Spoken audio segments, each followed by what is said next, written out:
Swans, pretty, right? Natural birds out in the open, enjoying being beautiful, and frankly, maybe being enjoyed by me right now. For only a few of the people who are actually out walking at this hour. Welcome to another edition of Simply Stated Ghost Stories. As you can tell, I've decided to skip the two-piece and beach backdrop since I'm actually in a place that's too cold for me to really be dressed like that, be realistic. As much as I hate to bring the end of the show, part of the season of me being dressed in cute outfits on the beach to a close, it's really kind of obviously over. And maybe even the ghost stories episode should be wrapping up. I will be continuing with Simply Yoga with Deborah, just in case you're wondering. But today's episode is going to be about Blake Lively. We sort of reviewed her. I talked about her more in depth when I was actually doing the Thought Project, just so you know. The point about her is that her epic Met Gala dress, her husband, his wet mint mobile, were all items that I was forced to create while I was being trafficked by Buffalo Bill. She's one of his. And it was a bizarre experience because you probably saw, I'm not going to review like every YouTube video from this past year of Blake Lively being crazy and beating up on people in interviews. Like, you can go watch those on YouTube.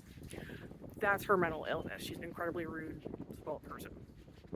The point about it is that she's also part of the groups that you would sort of refer to,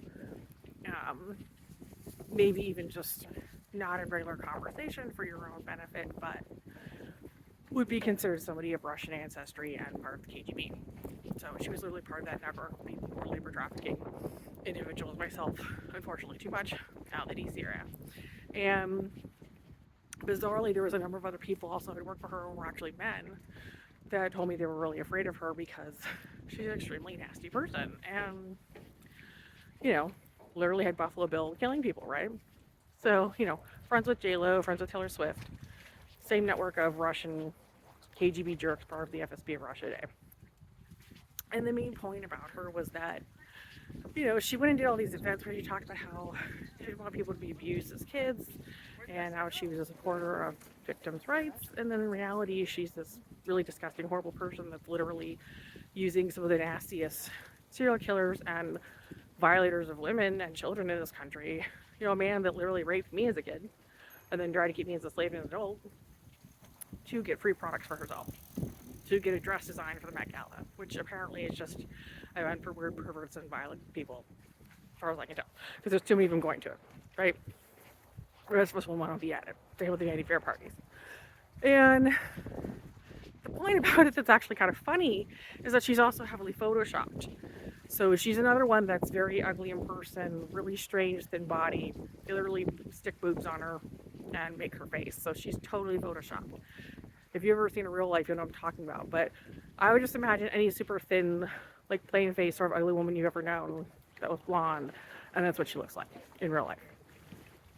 And, I make this show as much for myself as anyone else because even I have these days where I look at some of the technologies and I just want to think, that has to be real. Like, these people have to live these great lives. Like, is she even really married to Ryan Reynolds? Maybe not. And maybe Ryan Reynolds is, like, really ugly in real life. Like, you have to start thinking that way. And I know a lot of Americans do, but a lot of the show, the Simply Said Ghost Stories, was to explain to you that she's literally another person who runs money and terrorism for the Russian state. And that essentially the events in which she goes to is all about her as just another member of the Russian FSB here in the US. And I may never get compensated for the work I did designing for her or anything else I was asked to do. The interesting thing was that there were certain people who were also being trafficked to do work for her that were also working to undermine her the same way J-Lo has been.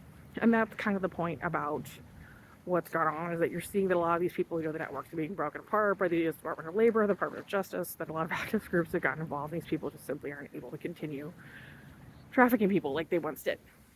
And they're just not going to be able to. So instead of saying, oh, isn't that terrible? Should we improve the quality? Just think it's so good that things are finally falling apart for them and we can all finally move on. Because that's what it's about. So anyway, this has been another edition of Simply Said Ghost Stories, and I hope you enjoyed the show. Thank you.